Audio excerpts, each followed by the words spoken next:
মোবাইলে YouTube on করে আয়াতুল কুরসি প্লে করলাম। আমার খাটের নিচে একটা লাশ শুয়ে আছে। কে আনলো এই লাশ? কার লাশ এটি? সত্যি কি লাশ নাকি অন্য কিছু? আমি কি ভুল দেখলাম? আমি কি এখনো সেই লাশের ওপরে শুয়ে আছি? লাশটা কি আমার খাটের নিচে এখনো? এর কিছুক্ষণ পর বাবার ডাকে আমার ঘুম ভাঙে। আমি ভয় পেয়ে যাই। এটা কি সত্যিই বাবা? Bhoot.com with Russell. Welcome back. আপনাদের সবাইকে স্বাগত জানাচ্ছি। আমি রাসেল। আশা করছি আপনারা সবাই ভালো আছেন, ভালোর দলে আছেন। আমিও ভালো আছি আর ভালোর দলে আছি। নতুন একটা ঘটনায় যাব, যেভাবে লেখা আছে আমি সেভাবেই পড়ে শোনাচ্ছি। আসসালামু আলাইকুম রাসেল ভাই, আশা করি আল্লাহর রহমতে ভালো আছেন। আমি চট্টগ্রাম থেকে তানভীর হাসান রাকিব বলছি। আমি এখন অনার্স প্রথম বর্ষের ছাত্র। আমি অনেক আগে থেকেই ভূত এফএম শুনতাম এবং কিছুদিন হলো Bhoot.com শুনছি। আমার আজকের ঘটনাগুলো প্রচারযোগ্য হলে যারা আমাকে শুনছেন সবাইকে আসসালামু আলাইকুম। প্রথমে ভেবেছিলাম আমার ঘটনাগুলো ভয়েস রেকর্ড করে পাঠাবো, কিন্তু আমার উচ্চারণজনিত সমস্যার কারণে সিদ্ধান্ত নেই আপনাকে ঘটনাগুলো লিখে পাঠাবো ইমেইলের মাধ্যমে। আমি আমার ঘটনাগুলো খাতায় লিখে ঘটনা আকারে সাজাই, এরপর আমি টাইপ করে লিখছি। জানি না কেমন হবে, ভুল ত্রুটির জন্য আগে থেকেই ক্ষমা চেয়ে নিচ্ছি। শুরুতে বলে রাখা ভালো, আজকে আমার বলা ঘটনাগুলো আমার বাসাকে কেন্দ্র করে, আমার নিজের সাথে ঘটা ঘটনা। আজকে আমি 4টি ঘটনা শেয়ার করব। অনুরোধ করছি মন দিয়ে শুনবেন। কথা না বাড়িয়ে ঘটনা শুরু করছি। সময়টা 2013-র শেষ দিকে। আমি তখন 4র্থ শ্রেণীতে পড়ছি। আমার বাবা সরকারি চাকরি থাকার কারণে চট্টগ্রামের পতেঙ্গা অঞ্চলে বদলি হয়ে যান। বাবার অফিসের পাশেই বড় জায়গা নিয়ে নতুন একটি আবাসিক গড়ে ওঠে। তখন 4-5টি বিল্ডিং ছিল সেখানে। বিল্ডিংগুলোর অবস্থান ছিল খুবই খোলামেলা এবং একটি থেকে অন্যটির দূরত্ব ছিল প্রায় 40 থেকে 50 মিটার। আমরা একটি 6তলা বিল্ডিংয়ের 5ম তলায় উঠি এবং আমাদের সাথে বেশ কিছু পরিবারও ওঠে সেই বিল্ডিংয়ে। আমাদের বিল্ডিংটি ছিল প্রধান রাস্তা থেকে 50 মিটার দূরে, যদিও রাতের বেলা খুব নীরব থাকতো জায়গাটা। কিন্তু সেই রাস্তা দিয়ে হঠাৎ কোনো মালবাহী গাড়ি যখন ঝাঁকুনি খেত, সেই শব্দে আমার বুকটা কেঁপে উঠত। আমার সাথে প্রাকৃতিক বা অতি প্রাকৃতিক ঘটনা শুরু হয় 2016 সাল থেকে। তখন আমি প্রচুর ভৌতিক অনুষ্ঠান শুনতাম। রাতে ঘটনা শুনতে শুনতে ঘুমিয়ে যেতাম, তাই FM রেকর্ডার অন করে অনুষ্ঠানগুলো শুনতাম এবং পরবর্তী অংশগুলো পরবর্তীতে শুনে নিতাম। সেই সময় আমার রুমে আমার খালাতো ভাই থাকতো। সে একটা কোম্পানিতে জব করত। তাদের কোম্পানির জব বা কাজের ধরন এমন ছিল যে 7 দিন দিনে কাজ করতে হতো এবং পরবর্তী 7 দিন রাতে কাজ করতে হতো। তাই স্বাভাবিকভাবেই যখন ভাইয়ের রাতে কাজ থাকতো তখন আমাকে একাই ঘুমাতে হতো। আমাদের বাসায় 3টি বেডরুম, একটি ডাইনিং রুম, 2টি টয়লেট, 2টি বারান্দা এবং একটি রান্নাঘর। আব্বু আম্মুর রুম থেকে আমার রুম তখন বেশ খানিকটা দূরে। এবারে ঘটনায় প্রবেশ করছি। 2016 সালের মে মাসের কোনো একদিনের ঘটনা। আমি তখন 7ম শ্রেণীতে পড়ছি। আমার খালাতো ভাইয়ের সেদিন নাইট ডিউটি ছিল। আমার স্কুলের পড়া শেষ করতে করতে অনেক রাত হয়ে গিয়েছিল। ঘড়ি না দেখার কারণে সঠিক সময়টা আমি বলতে পারছি না। আমার এখনো রাতের খাবার খাওয়া হয়নি, কিন্তু মা বাবা ঘুমোচ্ছে, তাই আমার খাবার বেড়ে ডাইনিং রুমে বসে খাচ্ছিলাম। সেদিন ওই সময়টায় কেন যেন আমার খুব ভয় করছিল। চারিদিকে নীরব, নিস্তব্ধ, কোথাও কোনো আওয়াজ নেই। ঘড়ির কাঁটার টিকটিক শব্দ আমি স্পষ্ট শুনতে পাচ্ছিলাম। আমি টেবিলের এক প্রান্তে বসে খাচ্ছিলাম। টেবিলের বিপরীত প্রান্তে সেই ভয়ঙ্কর নীরবতা ভেঙে একটা বিকট আওয়াজ আমার কানে আসে। মনে হলো একটা অদৃশ্য কোনো শক্তিশালী হাত আমার টেবিলের ওপর সজোরে আঘাত করছে। সাথে সাথে টেবিলের সমস্ত কিছু নড়ে উঠল। আমার পানির গ্লাসটা ঠাস করে পড়ে গেল টেবিলের ওপর। আমি ডাইনিং রুমে কাউকেই দেখতে পেলাম না, তাই আমার ভীত শরীর মুহূর্তে কেঁপে উঠল। আমি এক দৌড়ে চলে যাই মা বাবার রুমে। আমার মনে হলো আমি কি ভুল শুনলাম, কিন্তু সেই বিকট ভয়ঙ্কর শব্দটা আমার মা বাবাও পেয়েছেন। এরপর আমি খাবার শেষ না করে মা বাবার রুমে এসে ঘুমিয়ে পড়ি। পরদিন সকালে সবকিছু স্বাভাবিক ছিল। খালাতো ভাই ডে শিফটে চলে আসলো, তাই 7 দিন রাতে ঘুমাতে কোনো অসুবিধা হলো না এবং ততদিনে আমার ভয় কেটে গিয়েছে। আমি ভাবলাম এ ধরনের কোনো ঘটনা হয়তো আমার সাথে আর হবে না। কিন্তু সত্যি কি তাই? না, এটা তো মাত্র শুরু। এবারে দ্বিতীয় ঘটনার মুখোমুখি আমি। এই ঘটনার কয়েক মাস পরেই ঘটে ঘটনাটি। সেই একই পরিবেশে তখন পড়া শেষ করতে করতে রাত হয়ে গিয়েছে অনেক। ঘড়িতে 1:10 ভাইয়া অফিসে চলে গিয়েছে, মা বাবা ঘুমাচ্ছিলেন। সেদিনের সেই ঘটনা মনে পড়ে যায় আমার, তাই কিছুটা ভয় পাচ্ছিলাম। ভাবলাম আম্মুকে ডাকবো।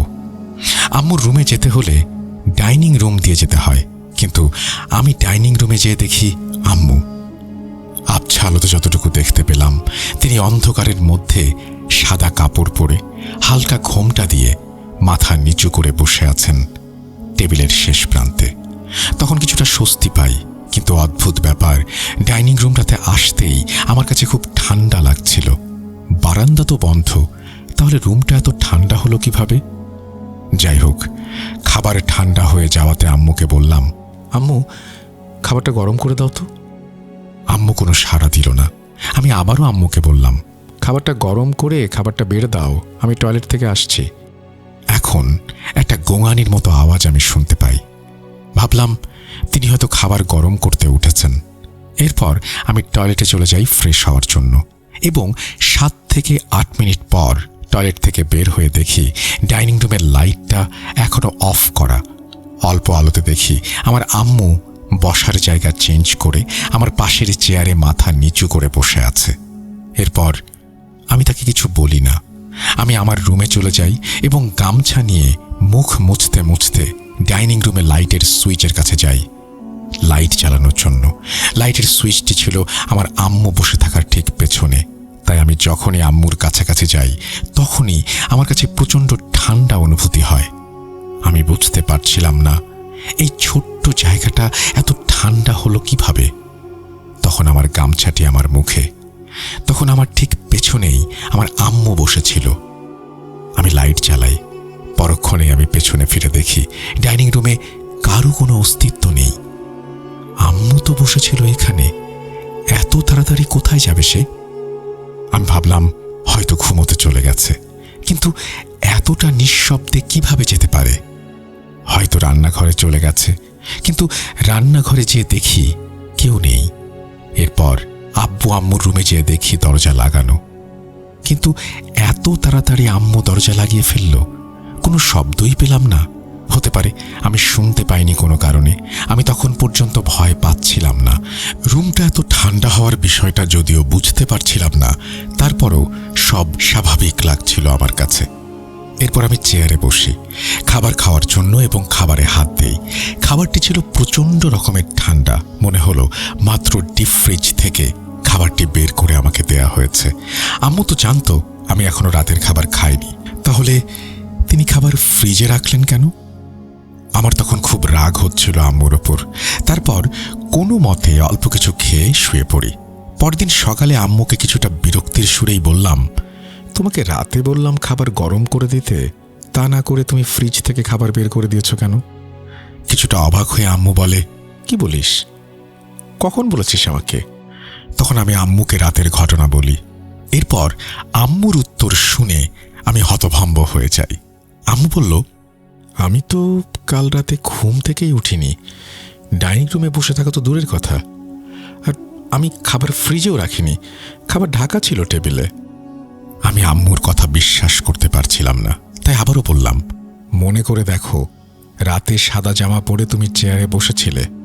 আম্মু বলল, পাগল হয়েছিস? আমার তো কোনো সাদা কাপড় নেই। আম্মুর কথা শুনে আমার ভয় দ্বিগুণ হলো। পরক্ষণে আম্মু জিজ্ঞেস করল, কিরে রাতে ভয় পেয়েছিস? আমি আমতামতা করে বললাম, আরে না, এমনি। মা বিষয়টা বুঝতে পারে এবং আব্বুকে বলে। আব্বু মসজিদ থেকে হুজুরকে ডেকে আনে আমাদের ঘরে। হুজুর আমাদের প্রত্যেক রুমের 4 দেয়ালে 4টি করে পেরেক লাগিয়ে দেয় এবং এভাবেই আমাদের ঘর বন্ধ করে দেয়। যেহেতু তখন আমার বোন আমার আম্মুর পেটে ছিল, তাই কোনো ধরনের রিস্ক নিতে চায়নি তারা। কিন্তু এখানে আমার অনেকগুলো প্রশ্ন। সেদিন রাতে যদি আম্মুর টেবিলে বসে না থাকে, আমি তাহলে কাকে বসে থাকতে দেখেছিলাম যে কিনা আম্মুর মতো? কেন দেখা দিয়েছিল সে আমাকে?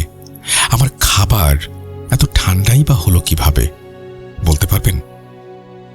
এরপর অনেক দিন কেটে গেল। আমার বোনের বয়স 5 বছর। আমার খালাতো ভাই তখন বিয়ে করে অন্যত্র চলে গিয়েছে, সুতরাং আমাকে তখন একাই ঘুমাতে হতো। 2021 সালের শেষের দিকে আমাদের বাসার রং করার কাজ হচ্ছিল। হুজুর পেরেকগুলো লাগিয়েছিলেন স্কচ টেপ দিয়ে, দেয়ালে আটকানো ছিল। তো তখন পেরেকগুলো দেয়াল থেকে খুলে ফেলা হলো যাতে সুবিধা হয়।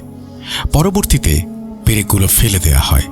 এরপর থেকে ছোট ছোট ঘটনা ঘটতে থাকে, যেমন কল থেকে একা একা পানি পড়া। আমার পড়ার টেবিলের পাশে একটা বুকশেলফ ছিল, সেটা হঠাৎ করেই নড়ে উঠত এবং অনেকক্ষণ যাবৎ তা চলত। তবুও কেন যেন ভয় পেতাম না আমি। রাতে ঘুমোতে যাওয়ার আগে আমার পানি খাওয়ার বোতলের মুখ আটকে রাখলে সকালবেলায় বোতলের মুখ খোলা অবস্থায় থাকত। আমার রুমে জানালার বা পাশে আমার পড়ার টেবিলে পড়ার সময় মনে হতো দুটি চোখ যেন জানালা দিয়ে আমার দিকে ফ্যাল ফ্যাল করে তাকিয়ে আছে।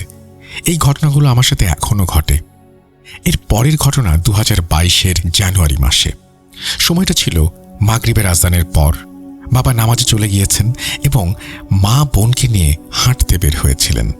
তখন প্রায় অনেকটা অন্ধকার হয়ে গিয়েছিল। আমি সন্ধ্যার খাবার খেয়ে প্লেট ধোয়ার জন্য রান্নাঘরের বেসিনের কাছে যাই এবং প্লেট ধুতে থাকি। আবছা আলো ছিল, তাই লাইটটা অন করিনি। বোঝার সুবিধার্থে একটা কথা বলে রাখা ভালো। আমরা জানি মানুষ তার চোখের সাহায্যে মাথা না ঘুরিয়ে তার চারপাশে 210 ডিগ্রি পর্যন্ত দেখতে পায়।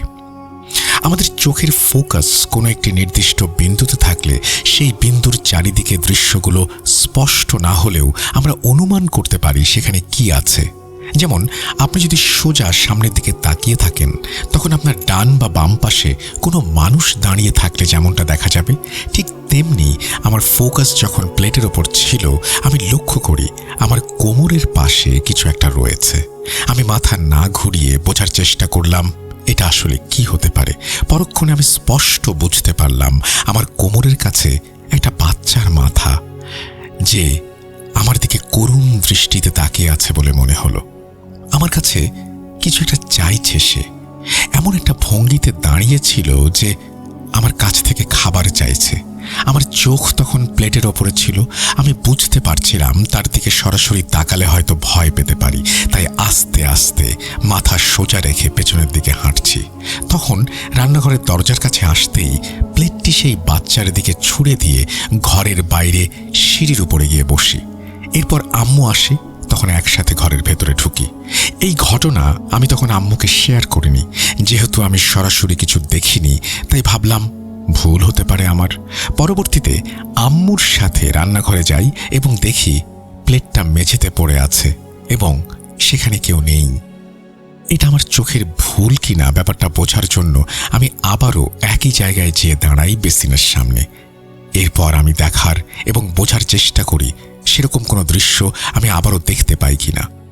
কিন্তু সেখানে আমার কোমরের পাশে বাচ্চার মাথা জাতীয় কিছু দেখতে বা বুঝতে পারছিলাম না। কিন্তু কিছুক্ষণ আগে তো আমি স্পষ্ট বুঝতে পারছিলাম বাচ্চাটা আমার দিকে তাকিয়েছিল এবং মনে হচ্ছিল কিছু একটা চাইছে আমার কাছ থেকে।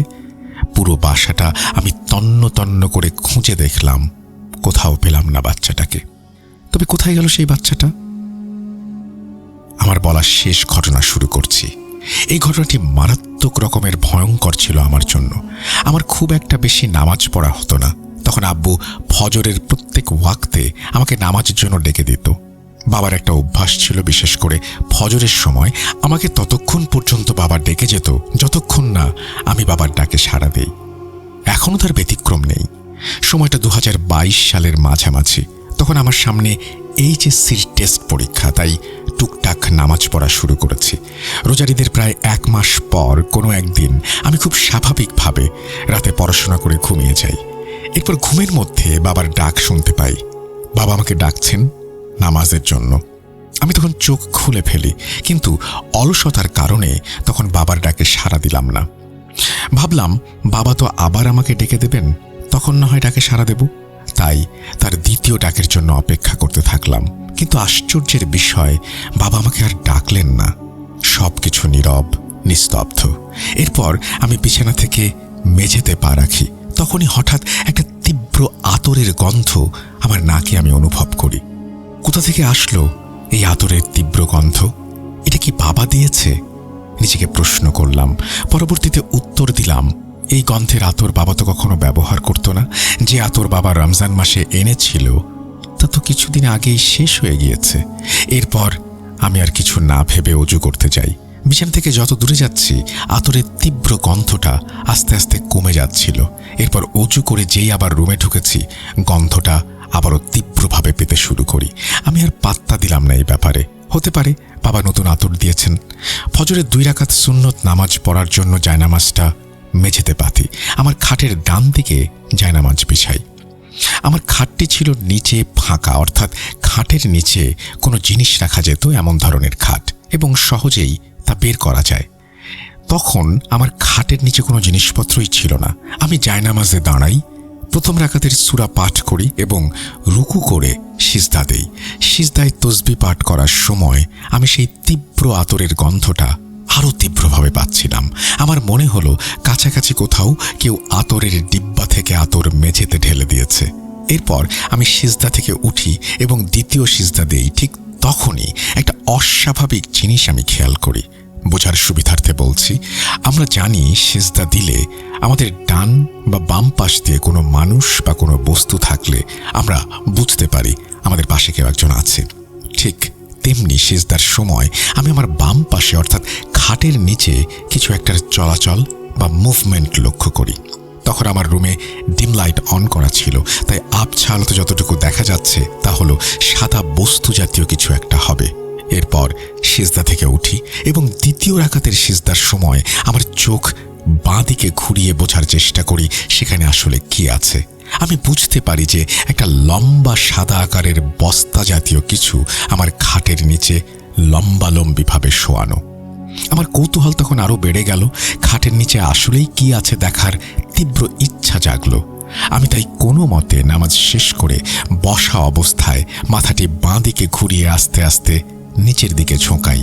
এরপর আমি যা দেখি তা অনেকেই বিশ্বাস করবেন না। আমি এমন একটা দৃশ্য দেখলাম যা মুহূর্তেই আমার গায়ের লোমগুলোকে দাঁড় করিয়ে দিল। গা শিউরে উঠছিল আমার। খাটের নিচ থেকে কোথা থেকে যেন সরু আলো এসে পড়েছে।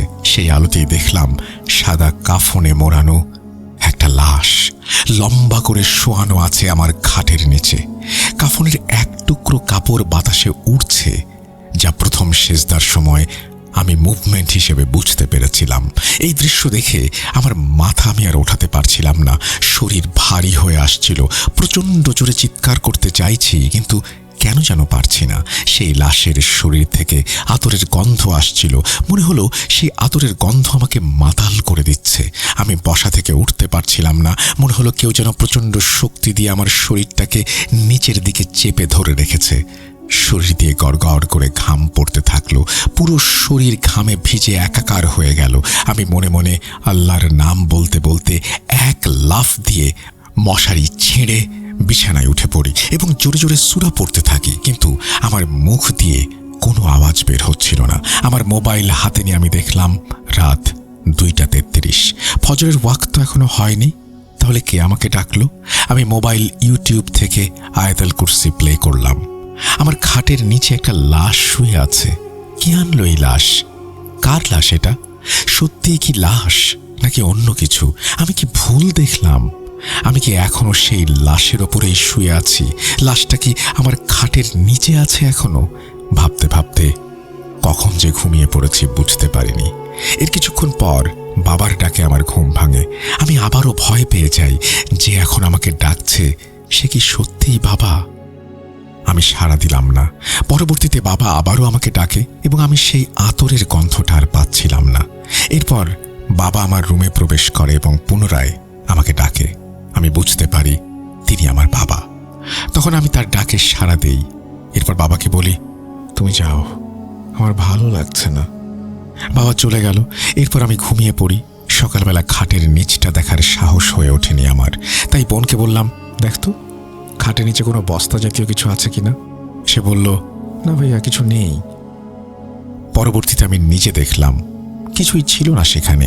এ ঘটনা আমি কাউকে জানাইনি এবং এই প্রথম আমি কোথাও এটা শেয়ার করছি। এখানে অনেকগুলো প্রশ্ন। ফজর হওয়ার আগে কে আমাকে বাবার কণ্ঠে ডেকেছিল, যেটা আমি স্পষ্ট শুনতে পেয়েছিলাম? আতরের গন্ধটা কেন পাচ্ছিলাম? আর সেই সাদা কাপড়ে মোড়ানো লাশ আমার খাটের নিচে কিভাবে এলো? এসবের উত্তর আমার জানা নেই। আমি সবাইকে বলতে চাই, রাতে ঘুমাতে যাবার আগে নিজের খাটের নিচে ও আশেপাশে একটু দেখে নেবেন। হয়তো হতে পারে আমার মতো আপনিও দেখলেন একটা সাদা কাপড়ে মোড়ানো লাশ। হতে পারে আপনার খাটের ঠিক নিচেই সেই লাশটা রয়েছে এবং আপনি এখন সেই লাশের উপরে শুয়ে আমাকে শুনছেন। একবার চেক করে দেখুন, আছে নাকি ভয়ঙ্কর লাশটা যেমনটা আমি দেখেছি।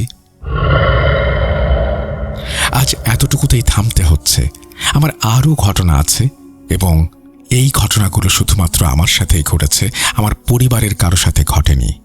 সম্ভাব্য কারণ আমি খুঁজে পেয়েছি, তা আমি পরবর্তী ঘটনার সাথে আপনাকে পাঠাবো। ততদিন পর্যন্ত রাসেল ভাই ভালো থাকবেন, সুস্থ থাকবেন এবং বিশেষ করে রাতে সাবধানে থাকবেন। আসসালামু আলাইকুম। তানভীর হাসান রাকিব আমাদের এই ঘটনাটি পাঠিয়েছেন পতেঙ্গা থেকে। আপনাকে অনেক ধন্যবাদ আমাদের ঘটনা পাঠানোর জন্য। চমৎকার একটা ঘটনা পড়লাম এবং সত্যি এই ঘটনাটি পড়ে আমার নিজেরই এখন ভয় লাগছে যে আজকে রাতে আসলেও কেউ কেউ কি দেখে ফেলবেন খাটের নিচে এমন অদ্ভুত কিছু। আমরা চলে যাব আমাদের পরবর্তী ঘটনায়।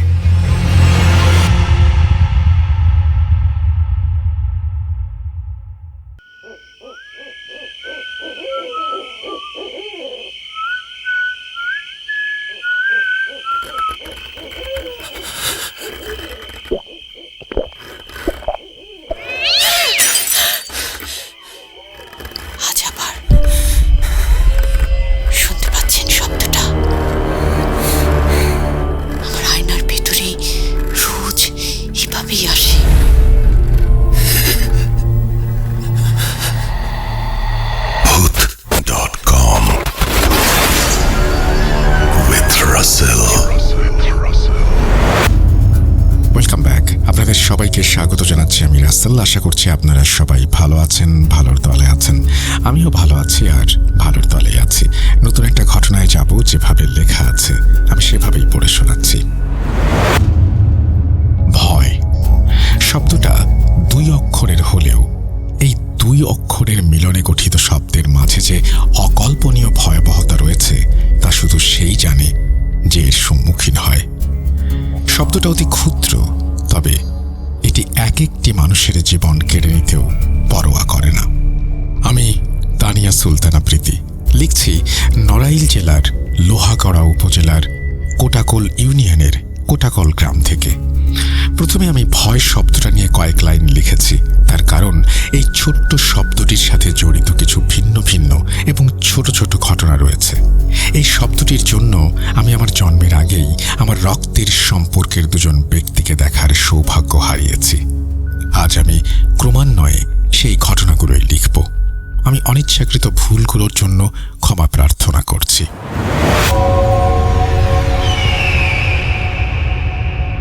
ঘটনা 1। সালটা 2000। এক্স্যাক্ট সময়টা জানতে পারিনি।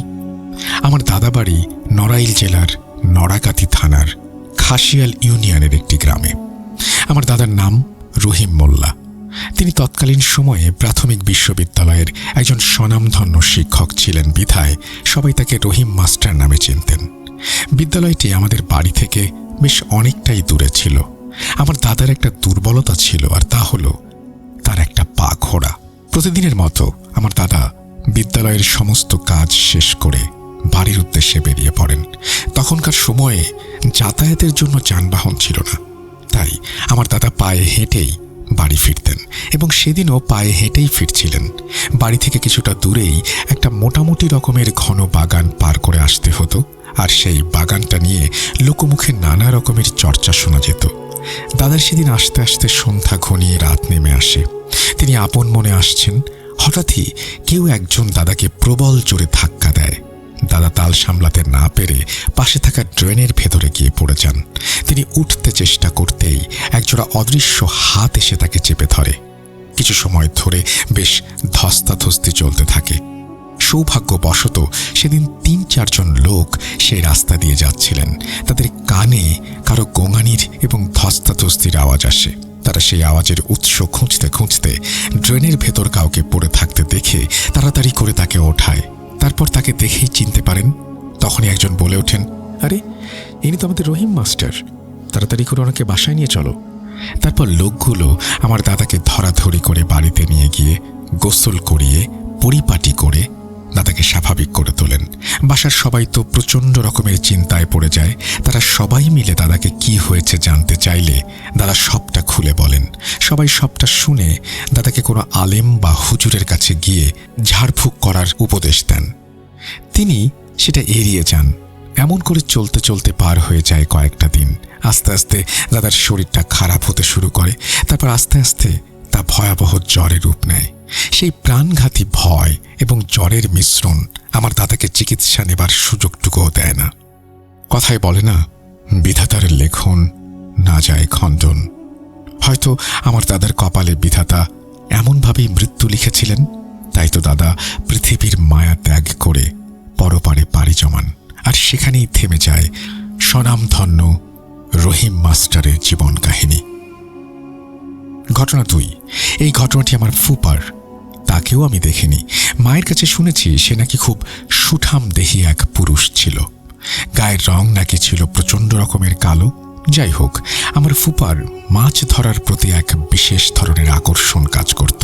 তাই একদিন রাতে আমার ফুপা সিদ্ধান্ত নিলেন আমাদের নড়াইল জেলার লোহাগড়া উপজেলার দিঘলিয়া ইউনিয়নের কুমড়ি নামক গ্রামের বিলে মাছ ধরতে যাবেন। সেই সময়টাতে ওই বিল নিয়ে নানা রকম কথা শোনা যেত। এমনকি এখনও প্রতিনিয়ত মানুষ নানা রকমের ভয়ের সম্মুখীন হয় ওই বিলে। ফুপা সিদ্ধান্ত নিলেন সেখানে যাবেন মাছ ধরতে। আসলে সেই বিলটা কুখ্যাত হলেও মাছ পাওয়ার জন্য তা বিখ্যাত ছিল। তাই যেমন ভাবা তেমন কাজ, ফুপা তার এক সঙ্গী নিয়ে বেরিয়ে পড়লেন সেই বিলের উদ্দেশ্যে। বিলে পৌঁছানোর পর চারিদিকে তাকিয়ে দেখেন নিকষ কালো অন্ধকারে ছেয়ে গেছে চারপাশটা, যেন পরিবেশটা নিজেকে কালো রঙের চাদরে আবৃত করে নিয়েছে। তাই বেশি না ভেবে তারা মাছ ধরার কাজে লেগে পড়লেন। কিছু সময় ভালোভাবেই পেরিয়ে যায়। কোনো রকম ছোট্ট একটা টর্চের আলোতে মাছ মারতে মারতে এগিয়ে যাচ্ছেন তারা। হঠাৎ করেই গুমোট কালো এক বিশাল কিছু আমার ফুপার সামনে বেশ নড়ে চড়ে ভেসে ওঠে। আচমকাই এমন ঘটনা ঘটায় ফুপা বেশ ভয় পেয়ে যান।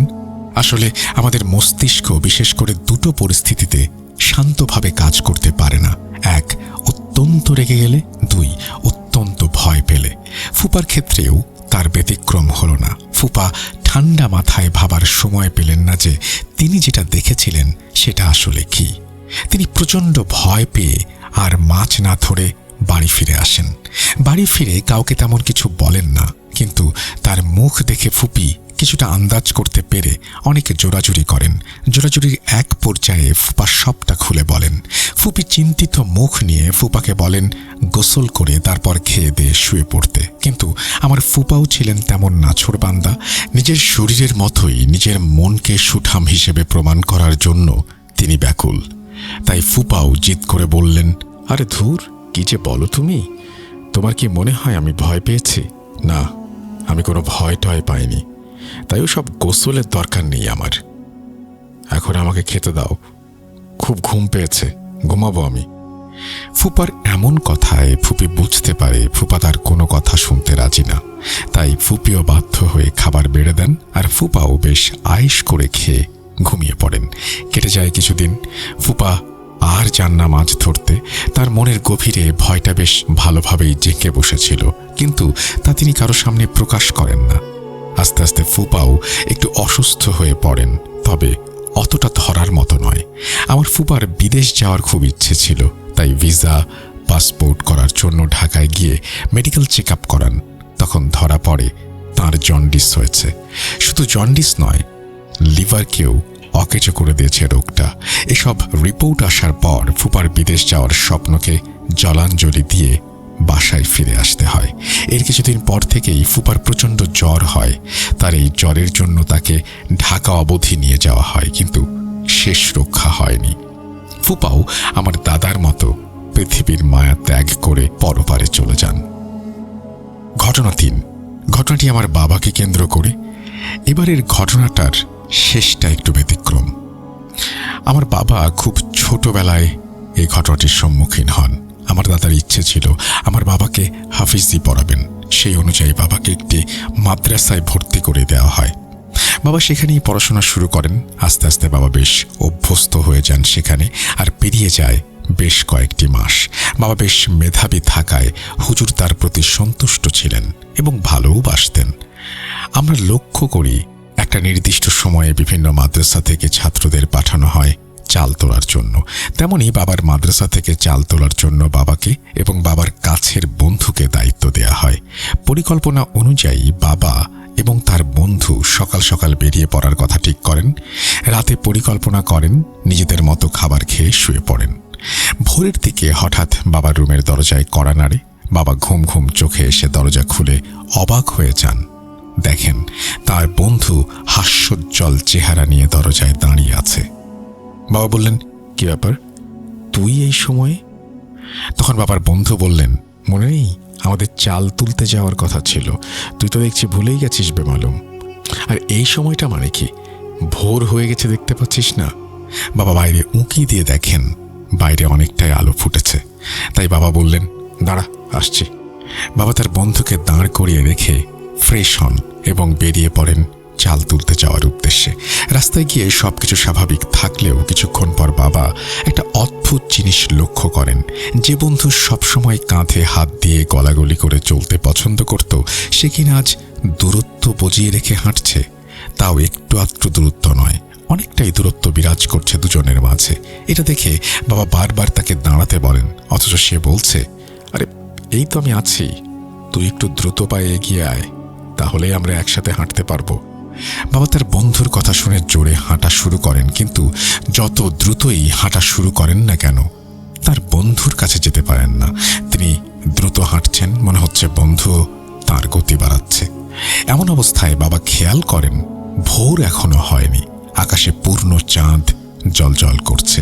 তারই ঠিকরে পড়া মায়াবী আলোয় ভুবনে এক আলাদা রকমের উজ্জ্বলতা এনে দিয়েছে, যার ফলে মনে হচ্ছে ভোর হয়ে গেছে। বাবা আরও একটি বিষয় খেয়াল করেন, তাদের তো চাল তুলতে গ্রামের দিকে যাওয়ার কথা, কিন্তু তারা তো যাচ্ছেন ঠিক উল্টো দিকে।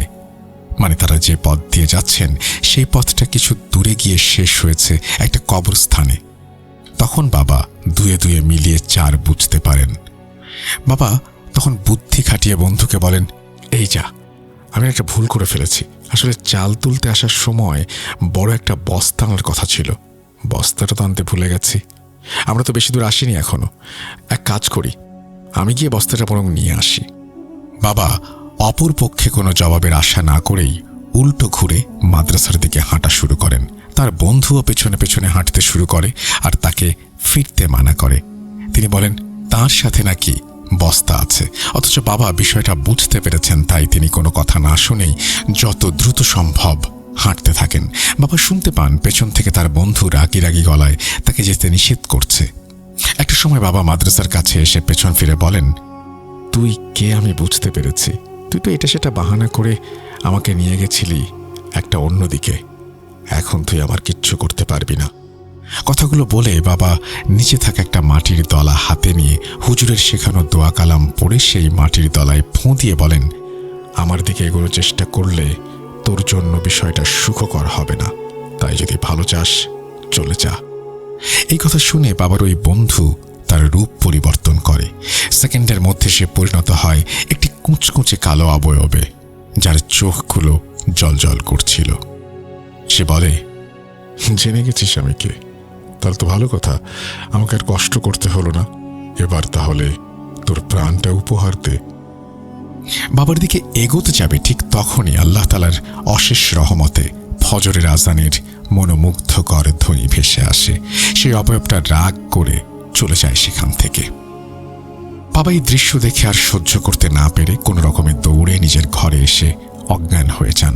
সকালে বাবার আসল বন্ধু তাকে ডাকতে গেলে দেখেন বাবার দরজা খোলা, অজ্ঞান হয়ে বিছানার কোণে পড়ে আছেন তিনি। তারপর বাবার সেই বন্ধু হুজুর এবং বাকিদের ডেকে নিয়ে এসে বাবার জ্ঞান ফিরিয়ে কি হয়েছে জানতে চাইলে বাবা সবটা খুলে বলেন। এরপর থেকে বাবাকে খুব সাবধানে রাখা হতো। তারপর বাবা 15 পারা হাফেজ হয়ে কোনো এক কারণে মাদ্রাসা ত্যাগ করেন। এরপর বাবা পাড়ি জমান বিদেশের উদ্দেশ্যে। আমার বাবা তার জীবনের পুরোটাই কাটিয়েছেন বিদেশের মাটিতে এবং শেষ নিঃশ্বাসও ত্যাগ করেছেন সেখানেই। 2016 সালের ফেব্রুয়ারি মাসের 6 তারিখ রাত আনুমানিক 3টার দিকে বাবা আমাদের ছেড়ে চলে যান। তখন আমি ক্লাস 7-এ পড়ি। আমি আমার বাবাকে জীবনে মাত্র একবার দেখেছি। আমি ক্লাস 5-এ পড়াকালীন সময়ে তিনি একবার এসেছিলেন। তিনি সৌদি আরবে অবস্থান করছিলেন। আমার বাবার ইচ্ছে অনুযায়ী তাকে সৌদি আরবের মাটিতেই দাফন করা হয়। আমি এই সব গল্পই আমার মায়ের কাছ থেকে শুনেছি। আপনারা আমার বাবা, দাদা এবং ফুপার জন্য দোয়া করবেন। আল্লাহ যেন তাদের বেহেশত নসিব করেন। জানি আমার ঘটনাগুলো হৃদয়ে ভয় ধরিয়ে দেবার মতো নয়, হাড় হিম করিয়ে দেবার মতো নয়। তবে এই সব ঘটনার জন্য কিছু কাছের মানুষের আদর থেকে বঞ্চিত হয়েছি। তাই ভাবলাম লিখে পাঠাই। আমি অনেক চেষ্টা চালিয়েছি কিছু ভৌতিক অভিজ্ঞতা সংগ্রহ করার, কিন্তু এখনও তা করে উঠতে পারিনি। কোনো একদিন তা করতে পারলে আবারও বসে যাব লেখার উদ্দেশ্যে। আমার ইমেল সিলেক্ট হলে আমাকে একটু জানাবেন। তানিয়া সুলতানা প্রীতি, কোচাকোল, লোহাগড়া, নড়াইল। এরপরে তিনি তার ফোন নাম্বার শেয়ার করেছেন, সেটি আমি পড়ছি না। আশা করছি এই ঘটনাটি আপনাদের ভালো লেগেছে। যদি ভালো লাগে অবশ্যই আমাদের জানাবেন। আমরা চলে যাব আমাদের পরবর্তী ঘটনায়।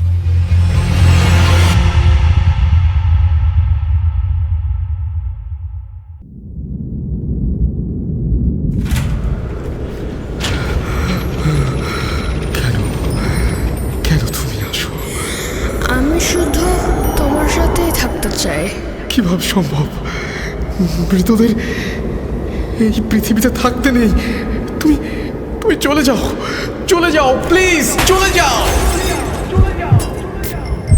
সবটাই কি ইলুশন, নাকি অন্য জগতের কেউ কখনো হাজির হয়ে যায় চোখের পলকে?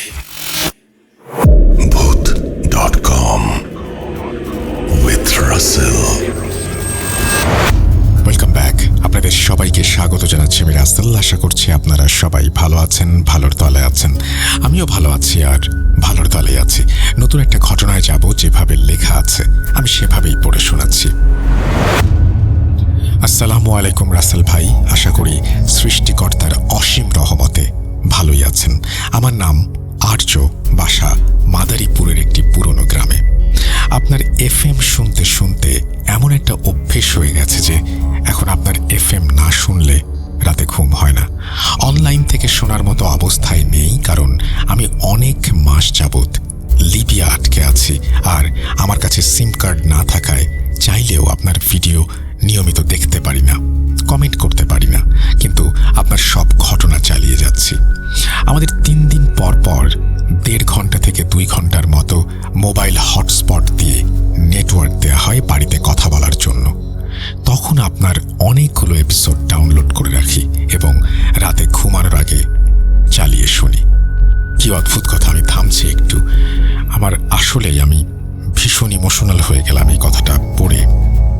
আপনি খুব অল্প সময়ের জন্য আপনার বাসায় কথা বলার জন্য আপনি নেটওয়ার্কের মধ্যে আসেন এবং সেই সময়টা, আপনার সেই মূল্যবান সময়টা আপনি আমাদের প্রোগ্রাম ডাউনলোড করেন। এটা আসলে দায়িত্বকে অনেক গুণ বাড়িয়ে দেয় এবং এটা আসলেই আমাদেরকে আরো অনেক বেশি দায়বদ্ধ করে আপনার কাছে, সবার কাছে। সত্যি আমাদের আরো ভালো করতে হবে, আরো অনেক বেশি ভালো করতে হবে আপনার মতো মানুষগুলোর জন্য। আর্য, আপনাকে অনেক ধন্যবাদ। আপনি যে কথা আমাকে লিখেছেন সেই কথা আমার জীবনে অনেক বছর, আরো অনেকগুলো দিন প্রেরণা হয়ে থাকবে। তিনি লিখছেন, আমি আগেই বলেছি আমি দেশের বাইরে, তাই চাইলেও আপনার স্টুডিওতে যেতে পারবো না। ঘটনা ভালো লাগলে পড়ে শোনানোর অনুরোধ রইল। আজ এমন একটা কাহিনী শেয়ার করব যা আমার সাথে 2020 সালে ঘটে যাওয়া তখন আমার বয়স 16। কাহিনী কল্পনা করলে বুঝবেন আমি কতটা অসহায় ছিলাম।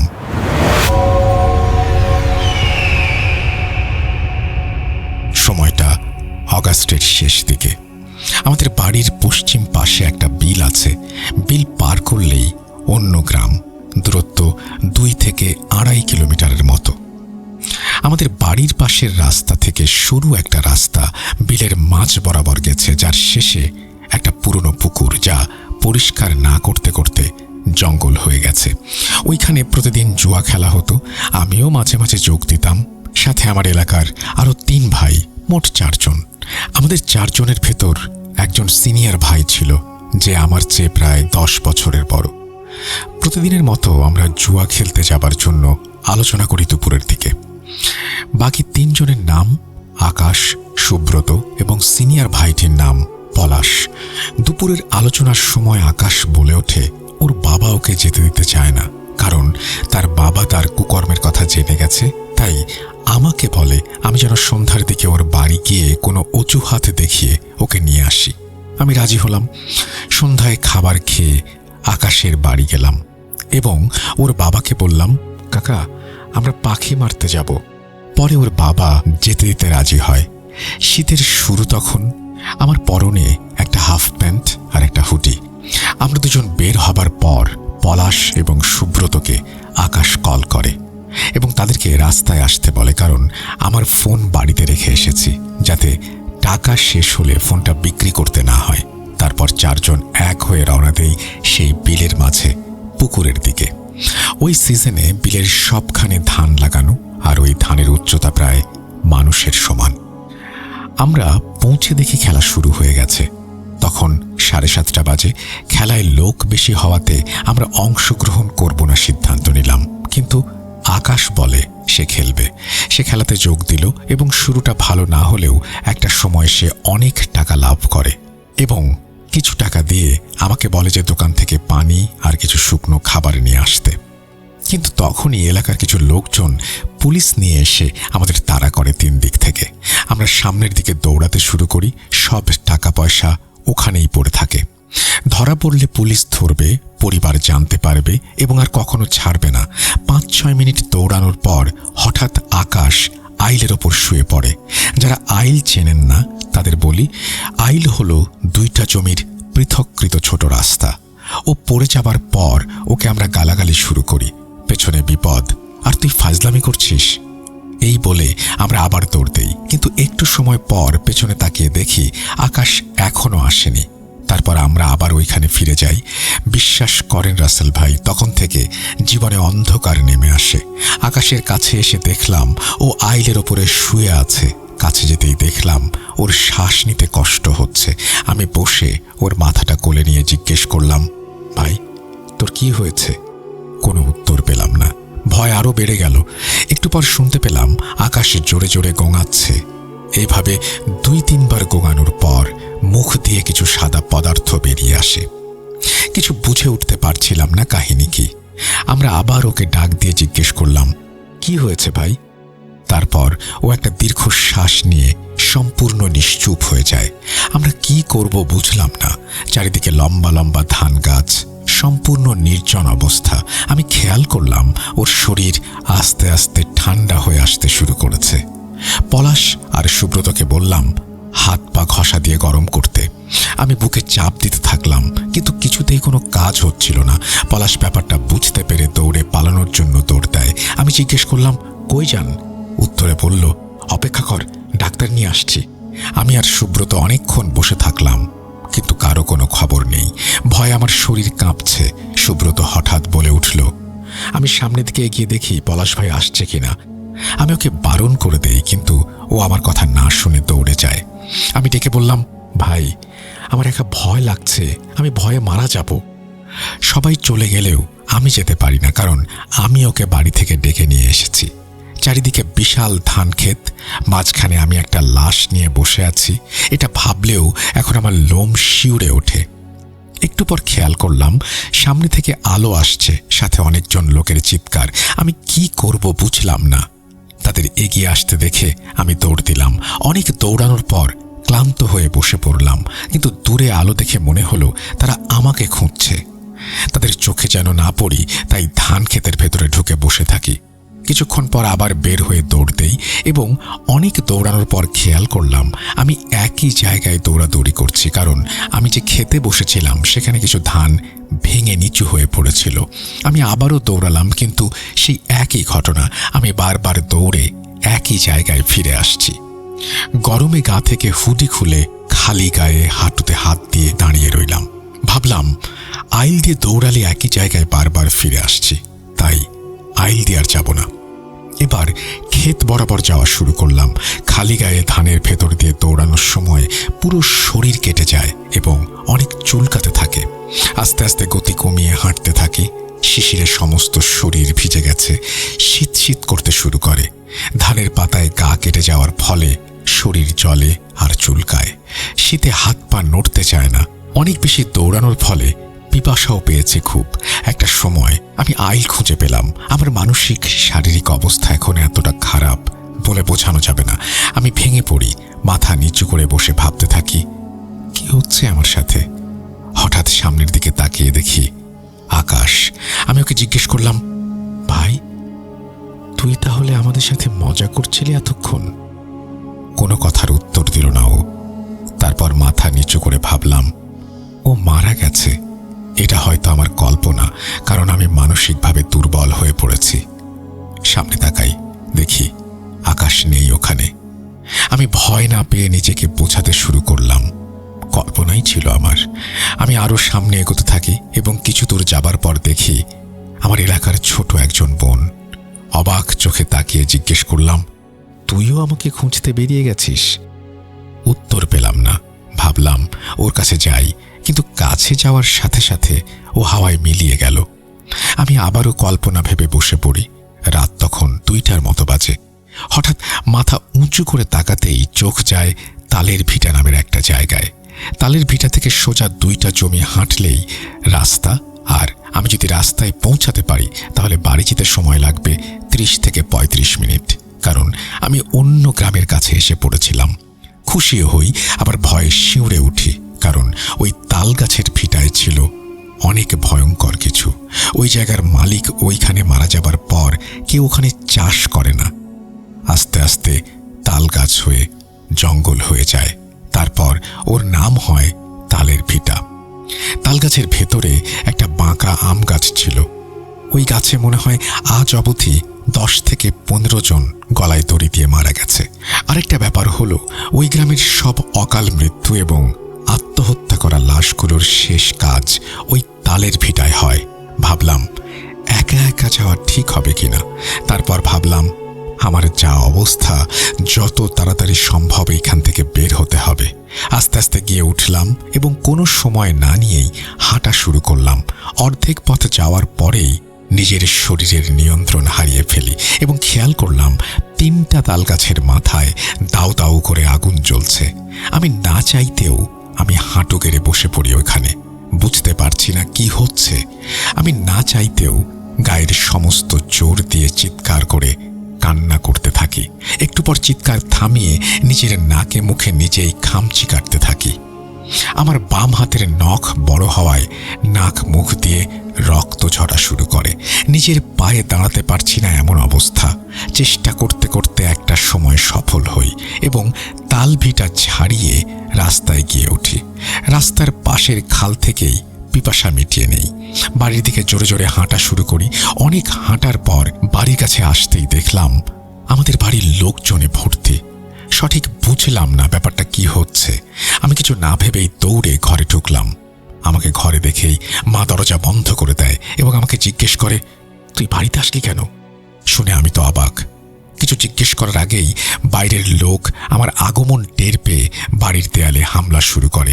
আমি মাকে কারণ জিজ্ঞেস করলে বলে, পলাশ বলেছে আমি নাকি আকাশকে মেরে ফেলেছি। এটা শোনার পর আমি হারিয়ে গেলাম। আমি বাবাকে জিজ্ঞেস করলাম, পলাশ কোথায়? বাবা বললেন উনি জানেন না। বাইরের কোলাহল বেড়েই চলেছে। আমি রাগে আলমারির নিচ থেকে বড় একটা দা বের করে ছুটে যাবার চেষ্টা করলাম এবং চিৎকার করে বললাম সবাইকে, মেরে ফেলবো, আমাকে আসতে দে। আমাকেও তখনই মা আমার সামনে বাধা হয়ে দাঁড়ায় এবং বলে, কি করছিস তুই? ওরা তোকে পেলে মেরে ফেলবে। আমি শুনতে চাইলাম না, কিন্তু বাবা মা জোর করে আটকায় আমাকে, কারণ আমি বাবা মার একমাত্র সন্তান। তখন রাত বাজে 4টা। ঘণ্টাখানেক পরে পুলিশ আসলো এবং আমাকে থানায় নিয়ে গেল। যেহেতু একজন সাক্ষী নিজের চোখে দেখেছে আমি নিজের হাতে আকাশকে হত্যা করেছি, তাই লাশটা পোস্টমর্টম করল না। আমার জীবন শেষ হতে চলেছে, কারণ সুব্রত তখন পলাতক, আর আমার কোনো কথা কেউ বিশ্বাস করছে না। আমি কেন মারলাম তার কারণ না বলাতে আমাকে প্রতিদিন রিমান্ডে নেওয়া হতো। আমি যতক্ষণ নিস্তেজ না হতাম ততক্ষণ নানাভাবে আঘাত করা হতো। এইভাবে 6 দিন যাবার পর সুব্রতকে পুলিশ খুঁজে পেল এবং জিজ্ঞাসাবাদ করার পর তার কথার সাথে আমার কথার মিল পেয়ে লাশটা পোস্টমর্টম করার সিদ্ধান্ত নিল। কবর থেকে লাশ তুলে পোস্টমর্টম করার পর রিপোর্ট অনুযায়ী তার মরার কারণ হলো ব্রেইন স্ট্রোক। আমি আর সুব্রত ছাড়া পেলাম এবং পলাশের মিথ্যা সাক্ষীর কারণে অনেক টাকা জরিমানা করল আদালত। কিন্তু এখনো সমস্যা ঠিক হয়নি। আকাশ মরে গিয়েও আমার জন্য ভয়ঙ্কর রূপে জীবন্ত হয়ে উঠেছে। আমি তার ডাক শুনতে পাই মাঝে মাঝে ঘুমের ঘোরে। কাউকে কিছু বলি না প্রথম, কিন্তু একদিন রাতে আমি আমার রুমে একা শুয়েছিলাম। হঠাৎ অনুভব করতে পারি আমার পাশে কেউ শুয়ে আছে। এত বাজে গন্ধ আর শ্বাসকষ্ট হচ্ছিল আমার। আমি পাশে ঘুরতেই দেখি আকাশ আমার দিকে তাকিয়ে। আমি চিৎকার করলাম, আর চিৎকার শুনে বাবা মা দরজার কাছে এসে আমাকে দরজা খুলতে বলে। আমি দরজা খুলতে যাব, তখনই আকাশ আমাকে আঘাত করা শুরু করে। আমি আকাশের হাত ধরে আটকানোর চেষ্টা করলে ও আমার হাতের আঙুল ভেঙে ফেলে। আমি ব্যথায় কাতরাচ্ছি। বাবা মা অনেক চেষ্টা করে ভেতরে আসতে পারছে না। হঠাৎ সব ঠান্ডা। আমি হামাগুড়ি দিয়ে দরজার কাছে যাওয়ার চেষ্টা করি, কিন্তু তখনই আকাশ বলে ওঠে, তুই আমার সাথে চল ভাই। তারপর কান্না শুরু করে। একটু পরে এসে আমার মাথায় আঘাত করে এবং আমি জ্ঞান হারিয়ে ফেলি। জ্ঞান ফিরতেই দেখি আমি হাসপাতালে এবং আমার পাশে বাবা মা সহ অনেক আত্মীয় স্বজন মন খারাপ করে দাঁড়িয়ে আছে। আমার দিকে সবাই তাকিয়ে আমি সব খুলে বললাম এবং সবাই সিদ্ধান্ত নিল আমাকে ইন্ডিয়াতে পাঠিয়ে দেবে। তারপর আমি ইন্ডিয়া যাই। সব স্বাভাবিক হয়ে যায়। 1.5 বছর পর দেশে ফিরে আসলে আবার সেই ঘটনা শুরু হয়। মানে ও আমার পিছু ছাড়েনি। ওঝা কবিরাজ দেখাতে দেখাতে বিরক্ত হয়ে যায়। তারপর বরাবরের মতো দেশ ছাড়ার সিদ্ধান্ত নেই। প্রথমে ভেবেছিলাম সিঙ্গাপুর যাব, এজন্য পাসপোর্ট জমা দেই। যে রাতে পাসপোর্ট জমা দিলাম ওই রাতে হঠাৎ করে আমার ঘুম ভেঙে যায় এবং খেয়াল করি সব অন্ধকার। ফোনটা হাতে নিয়ে বাথরুমে যাই, কিন্তু বাথরুম থেকে বের হতেই অনুভব করলাম আবার সেই বাজে গন্ধটা নাকে আসছে। আমি কিছু খারাপ হবার আগেই দরজার কাছে যাই এবং দরজা খুলতে যাব, তখনই বিকট কণ্ঠে শুনতে পেলাম, তুই এই জায়গা ছেড়ে কোথাও যাবি না। আমি দরজা খুলে অন্য রুমে চলে যাই এবং বাবা মাকে সব বলি।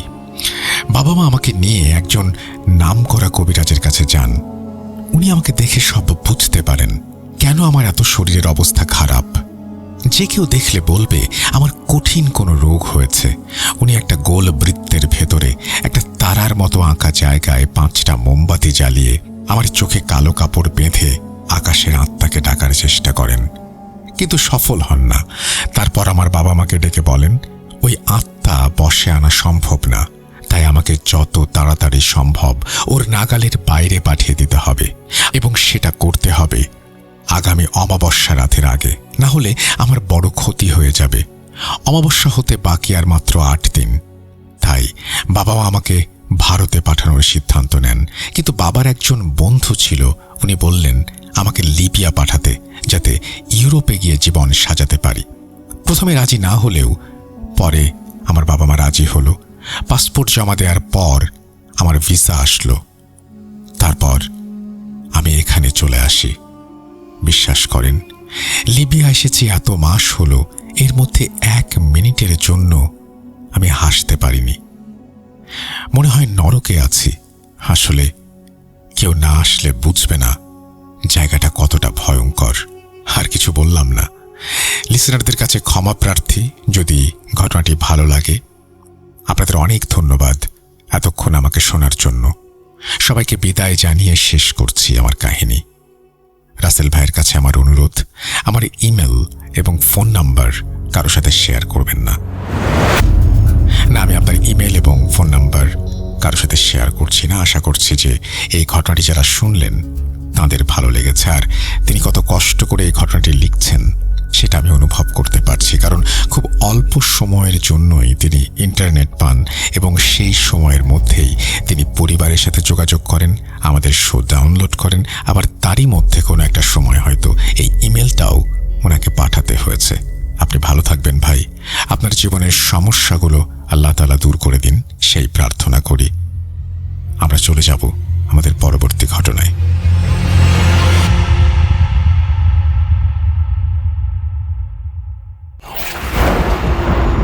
লুকোচুরি খেলবে? লুকোচুরি? You will never be alone.com.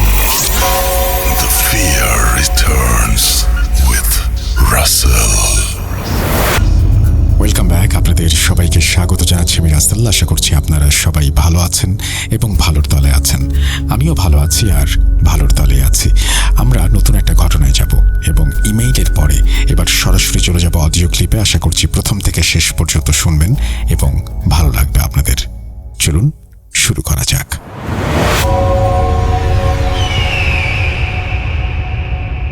আসসালামু আলাইকুম ডিয়ার লিসেনার্স, আশা করি আপনারা সকলেই ভালো আছেন এবং সুস্থ আছেন। আমি মোহাম্মদ সাবিত আলম বলছি ময়মনসিংহ বিভাগ থেকে। আজকে আমি যথারীতি আবারও আপনাদের সামনে ফিরে এসেছি নতুন একটি ঘটনা নিয়ে, যে ঘটনাটি আমাকে বলেছেন আসলাম নানা।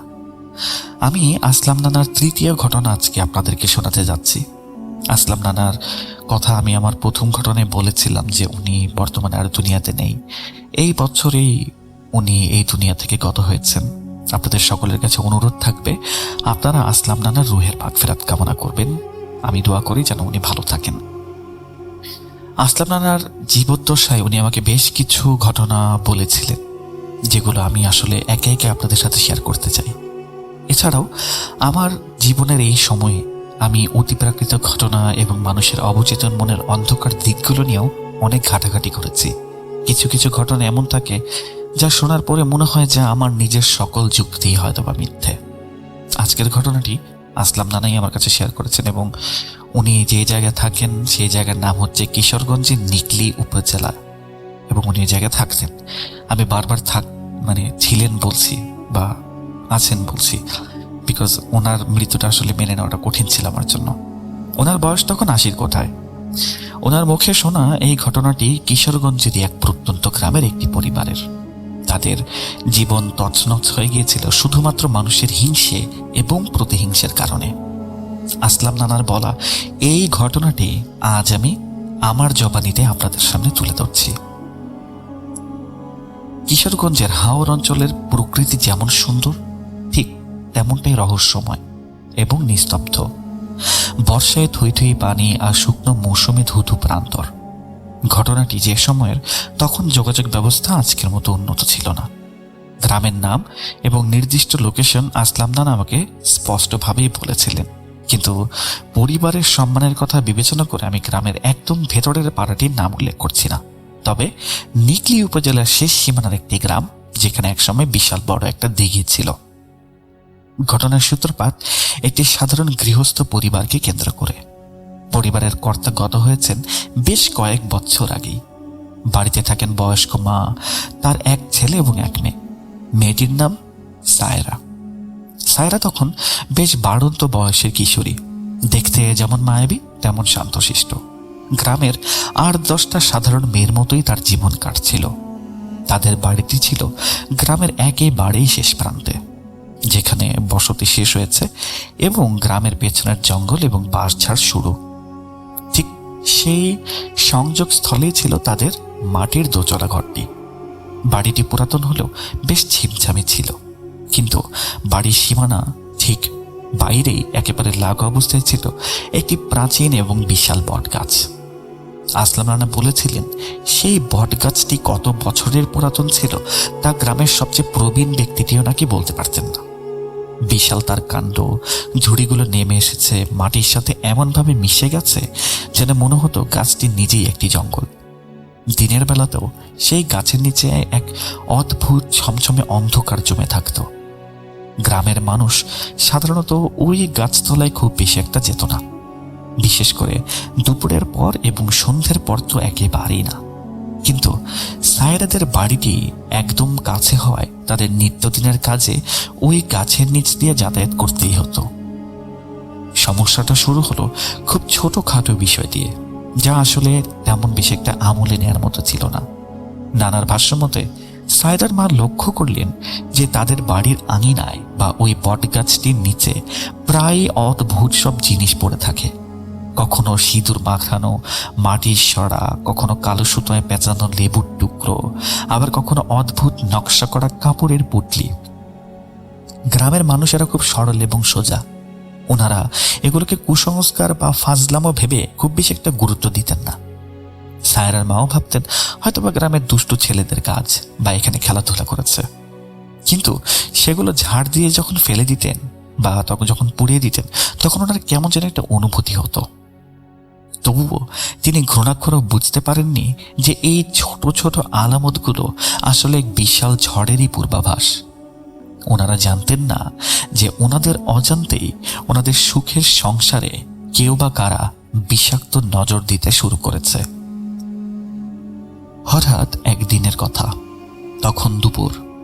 সায়রার মা রান্নাঘরে ব্যস্ত, সায়রা উঠোনে কাপড় নাড়ছিল। হঠাৎ সায়রার মা লক্ষ্য করলেন মেয়েটা কেমন যেন স্থির হয়ে ওই বট গাছটার দিকে তাকিয়ে আছে। ওর হাতে ভেজা কাপড়, কিন্তু সে সেই কাপড়গুলো নিংড়েছেও না বা নাড়ছেও না। মা ডাক দিলেন, কে রে সায়রা, ওভাবে দাঁড়িয়ে আছিস কেন? সায়রা কোনো উত্তর দিল না। মা কাছে গিয়ে ওর কাঁধে ধরে নাড়া দিতেই যেন সে চমকে উঠল। তার চোখে তখন এক অদ্ভুত ভীতি। সে ফিস ফিস করে বলল, মা, ওই গাছের ডালে কে যেন বসে আছে। মা তাকালেন, কিচ্ছু নেই, শুধু বাতাসের তোড়ে বট গাছের পাতাগুলো নড়ছে আর ঝুড়িগুলো দুলছে। তিনি মেয়েকে আশ্বস্ত করলেন, আরে তোর মনের ভুল রে মা, রোদের মধ্যে তাকিয়েছিলি তো তাই হয়তো বা চোখে ধাঁধা লেগেছে, চিন্তা করিস না, কাপড় নেড়ে চলে আয়। কিন্তু সেটা যে মনের ভুল ছিল না তা প্রমাণ হতে খুব বেশি সময় কিন্তু লাগেনি। এর দিন দুয়েক পরের ঘটনা। সায়রাদের ঘরের চালে রাতে ঢিল পড়ার শব্দ শুরু হলো। প্রথমে টুপটাপ যেন ছোট নুড়ি পাথর পড়ছে, এরপর মাঝরাতে মনে হতো কেউ যেন ভারী পায়ে চালের উপর দিয়ে হেঁটে বেড়াচ্ছে।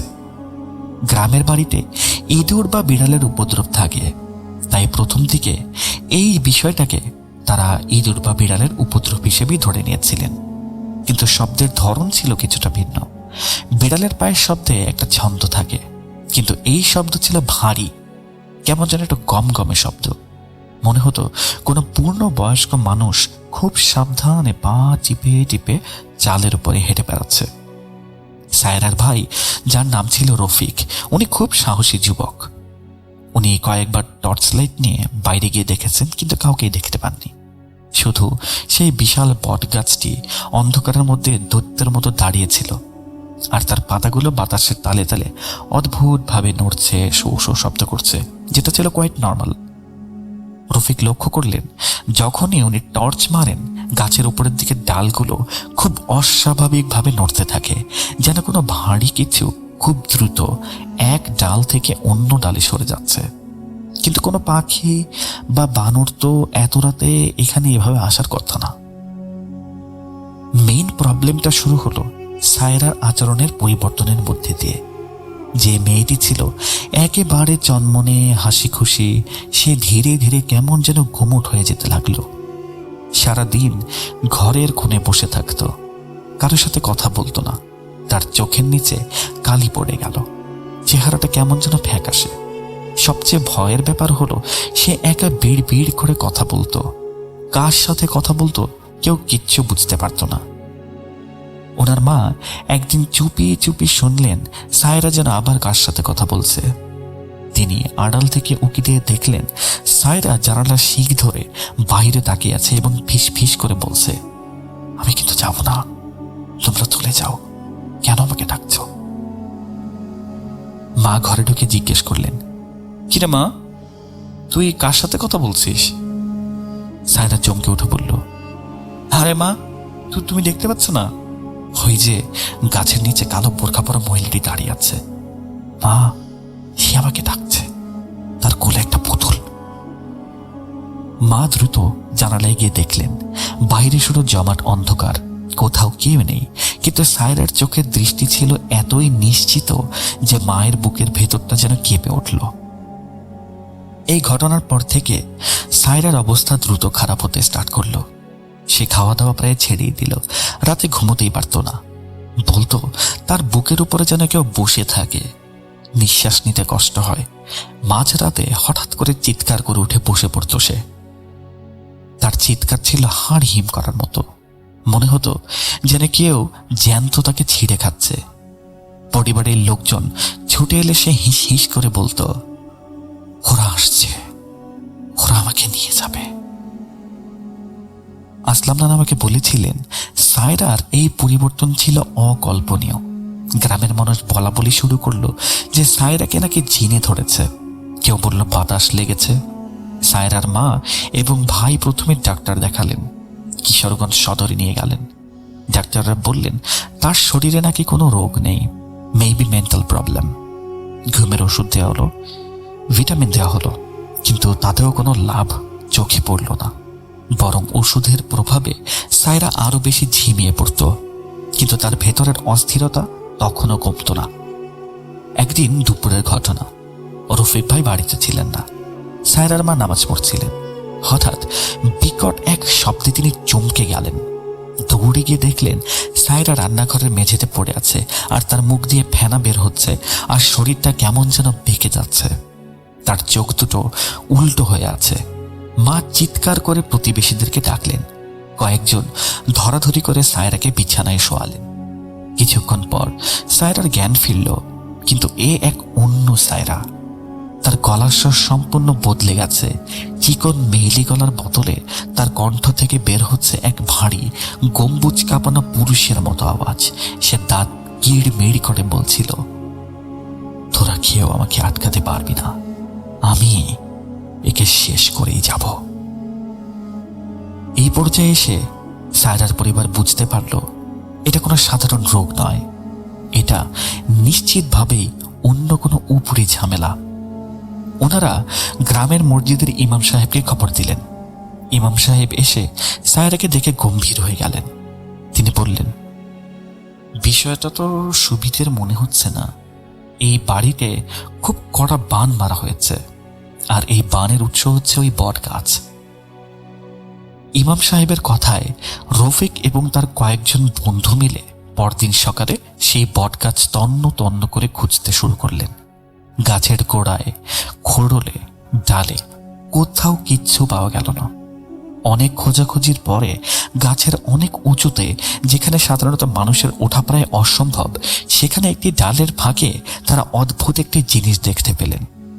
লম্বা বাঁশ দিয়ে অনেক কসরত করে সেই জিনিসটি নামানো হলো। সেটি ছিল একটি কাপড়ের তৈরি পুতুল, কালো রঙের কাপড় দিয়ে বানানো। তার গায়ে লাল সুতো এবং অদ্ভুত সব আঁকি বুকি। পুতুলটির বুকে এবং মাথায় বড় বড় মরিচা ধরা পেরে গাঁথা ছিল, আর পুতুলের গলার কাছে প্যাঁচানো ছিল এক গুচ্ছ চুল। চুলগুলো যে সায়রার তা বুঝতে মায়ের বাকি রইল না, কারণ কিছুদিন আগেই সায়রার চিরুনি থেকে অনেকগুলো চুল উধাও হয়ে গিয়েছিল। আর সায়রার চুল ছিল কিছুটা কার্লি, এবং ওই চুলগুলো ছিল কার্লি। এই পুতুলটি পাওয়ার পর বাড়ির আতঙ্ক যেন আরো বেড়ে গেল। সায়রা পুতুলটি দেখেই উন্মাদের মতো আচরণ শুরু করলো। সে ছটফট করতে লাগলো, যেন ওই পেরেকগুলো তার নিজের শরীরে গাঁথা হচ্ছে। তাকে শান্ত করার জন্য রশি দিয়ে বেঁধে রাখা হতো, কিন্তু অবাক করার বিষয় হলো সায়রা সেই মোটা পাটের রশিটা এক ধাক্কাতেই ছিঁড়ে ফেলত। ওর গায়ে যেন তখন 10 জন পুরুষের মতো শক্তি। শেষমেশ বাধ্য হয়ে তার পায়ের লোহার বেড়ি পড়ানো হলো, যাকে আমরা শিকল বলি। এটা কোনো মায়ের জন্য যে কতটা যন্ত্রণাদায়ক দৃশ্য তা আসলে বলে বোঝানো যাবে না। নিজের কলিজার টুকরো মেয়েকে শিকল দিয়ে এভাবে বেঁধে রাখা, এর থেকে কষ্টের আর কি হতে পারে। আসলাম নানা আমাকে বলেছিলেন সায়রার সেই দিনগুলোর কথা মনে হলে ওনার নাকি এখনো গা শিউরে ওঠে। তিনি নিজে একদিন ওই বাড়িতে গিয়েছিলেন সায়রাকে দেখতে। তিনি দেখলেন মেয়েটি ঘরের কোণে গুটি সুটি মেরে বসে আছে, পায়ে শিকল পরানো, তার চুলগুলো উস্কো খুস্কো, চোখের নিচে গভীর এবং ঘন কালো দাগ। কিন্তু সব থেকে ভয়ের বিষয় ছিল তার চাহনি। সে আসলাম নানার দিকে এমনভাবে তাকিয়েছিল যেন সে তাকে চেনেই না, বরং সে তাকে শিকার হিসেবে দেখছে। হঠাৎ সে খিক খিক করে হেসে উঠল। সে হাসিটা সায়রার তো ছিলই না, ওর মেবি কোনো মানুষেরই ছিল না। শুকনো পাতা মড় মড় করলে যেমন একটা কটমট শব্দ হয়, ওর গলা থেকে ঠিক একই রকম শব্দটা আসছিল। তার হাসিটা খুবই বীভৎস ছিল, প্রাণহীন। সে বলল, ঘিরে আসলাম, তামাশা দেখতে আসছিস? যা যা, পালা পালা পালা, নইলে কিন্তু তোকেও ধরব। পরিস্থিতি যখন নিয়ন্ত্রণের বাহিরে, তখন সায়রার মামা খোঁজ নিলেন একজন কামেল বুজুর্গ ব্যক্তির। ওনাকে সবাই বড় হুজুর বলে ডাকতেন। তিনি পার্শ্ববর্তী ইটনা উপজেলার এক মাদ্রাসার শিক্ষক ছিলেন। আধ্যাত্মিক লাইনে তার বেশ নাম ডাক ছিল। সায়রার মামা অনেক অনুনয় বিনয় করে তাকে নিয়ে এলেন। হুজুর বাড়িতে পা রাখতেই থমকে দাঁড়ালেন। তিনি বটগাছটির দিকে দীর্ঘক্ষণ তাকিয়ে রইলেন। তার কপালে চিন্তার ভাঁজ। তিনি বললেন, তোমরা তো দেরি করে ফেলেছ। এই জিনিস এই মেয়ের উপর ভর করেছে যে এটা সাধারণ জিন নয়, একে জাদুর মাধ্যমে পাঠানো হয়েছে। চালান আর কি, অনেক শক্ত একটা পান, একে তাড়ানো সহজ হবে না। সেদিন ছিল অমাবস্যার রাত। হুজুর সিদ্ধান্ত নিলেন আজ রাতের বেলায় যা করার করতে হবে। তিনি বাড়ির উঠোনে বসলেন। সায়রাকে শেকল পড়া অবস্থাতেই সেখানে আনা হলো। হুজুর তার চারপাশে একটি বৃত্ত আঁকলেন এবং বাড়ির সবাইকে সেই বৃত্তের বাহিরে থাকতে বললেন। তিনি কড়া নির্দেশ দিলেন, শোনেন, যাই ঘটুক না কেন কেউ বৃত্তের ভেতরে ঢুকবেন না এবং ভয়ে এখান থেকে পালাবেন না। এরপরে হুজুর ভিড় ভিড় করে দোয়া পড়তে লাগলেন। প্রথমে সম্পূর্ণ পরিবেশটা শান্ত, কিন্তু হুজুরের পড়ার আওয়াজ যত বাড়তে লাগলো, পরিবেশ যেন তত ভারী হতে শুরু করলো। হঠাৎ করে বাতাস যেন বন্ধ হয়ে গেল, গাছপালার পাতা নড়া বন্ধ হয়ে গেল। এক অসহ্য ভ্যাপসা গরম আর পচা মাংসের দুর্গন্ধ ছড়িয়ে পড়ল চারপাশে। মনে হলো যেন অনেক দিনের পুরাতন কোনো মৃত লাশ আশেপাশে পড়ে আছে। সায়রা এতক্ষণ মাথা নিচু করেছিল। হুজুর পড়ার তেজ বাড়ানোর সাথে সাথেই সে মাথা তুলল। তার চোখ দুটো টকটকে লাল। সে হুজুরের দিকে তাকিয়ে ঠিক করে হেসে দিল। সেই আওয়াজ শুনে সবার রক্ত হিম হয়ে গেল। সে হুজুরকে কাছে ডেকে হুজুরের কানে কানে বলল, কিরে তুই, কে রে তুই? আমাকে তাড়াতে এসছিস? আমার মালিক আমাকে পাঠিয়েছে, আমি ওকে নিয়েই যাব, রক্তও খাবো। তুই যদি এখানে বেশিক্ষণ থাকিস না, তোর রক্তটাও খাবো। হুজুর শান্ত গলায় বললেন, তুই যেই হোস, আল্লাহর কালামের উপরে তো তুই নোস, তুই এই শরীর ছাড়তে বাধ্য। সায়রা এবার কিছুটা হেসে উঠল। আমি তো যাব না, আমি এই গাছের সাথে ওর সাথে বাঁধা। জানিস, আমি যতদিন আছি এই বংশের কেউ বাঁচবে না, কথা দিলাম। হুজুর তার ঝুলি থেকে একটি কালো পুতুল বের করলেন, যেটা সেই গাছ থেকে নামানো হয়েছিল। পুতুলটি দেখা মাত্রই সায়রা ছটফট করতে শুরু করলো। সে চিৎকার করে বলল, না না না, ওটা ধরবি না, ওটা ধরবি না, ওটা কিন্তু আমার প্রাণ। হুজুর বুঝতে পারলেন এই জাদুর চাবিকাঠি এই পুতুলের ভেতরেই। তিনি তার খাদেমকে নির্দেশ দিলেন আগুন জ্বালাতে। উঠোনের এক কোণে আম কাঠ আর নিম কাঠ দিয়ে আগুন জ্বালানো হলো। আগুনের লেলিহান শিখা যখন দাও দাও করে জ্বলছে, হুজুর তখন পুতুলটি হাতে নিয়ে আগুনের দিকে এগুলেন। সায়রার চিৎকারে তখন আকাশ বাতাস যেন কাঁপছে। সে শিকল ছিঁড়ে ফেলার প্রাণপণ চেষ্টা করছে। শিকলগুলো তার চামড়া কেটে মাংসের ভেতরে ঢুকে পড়ছে, কিন্তু সে ব্যথা অনুভব করছে না। সে শুধু চিৎকার করছে, ওটা পোড়াস না, ওটা পোড়াস না, আমি কিন্তু চলে যাব, দোহাই লাগে, ওটা পোড়াস না তোরা। হুজুর কোনো কথায় কান দিলেন না। তিনি উচ্চস্বরে আয়াতুল কুরসি পাঠ করতে করতে পুতুলটি আগুনের মধ্যে নিক্ষেপ করলেন। পুতুলটি আগুনে পড়ার সাথে সাথে যে দৃশ্যটি দেখা গেল সেটা কোনো সাধারণ মানুষের পক্ষে সহ্য করা সম্ভব না। পুতুলটি সাধারণ কোনো কাপড়ের মতো পড়ল না, সেটা আগুনের মধ্যে পড়ার সাথে সাথে মনে হলো যেন জ্যান্ত কোনো প্রাণী আগুনে পড়েছে। পুতুলটি থেকে চরচর শব্দ বের হতে লাগলো, আর কালো ধোঁয়া বের হতে লাগলো, আর সেই সাথে সায়রার মুখ দিয়ে বের হলো অমানবিক আর্তনাদ। মনে হলো হাজার হাজার মানুষ একসাথে যন্ত্রণায় যেন চিৎকার করছে। এই যন্ত্রণাময় চিৎকারে সারা গ্রাম যেন মুখরিত হয়ে গিয়েছিল। আগুনের কুণ্ডলীর ভেতর থেকে নানা রকম শব্দ আসতে লাগলো।